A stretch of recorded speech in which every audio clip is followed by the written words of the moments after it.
طبعا استهدافات عنيفة جدا على مدينة رفح، وإطلاق نار بشكل كبير جدا، واشتباكات عنيفة جدا لم تسمع قبل هذه اللحظة، أو من بدء العدوان لم تسمع على مدينة رفح.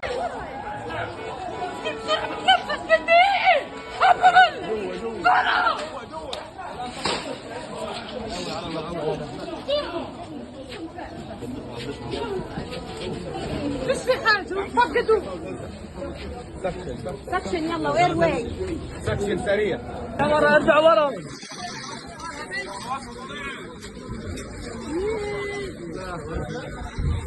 يا جماعة ابعدوا من الطريق.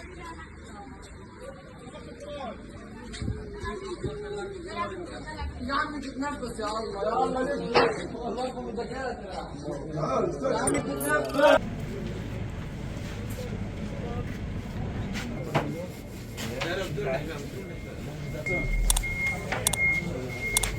هاي رجل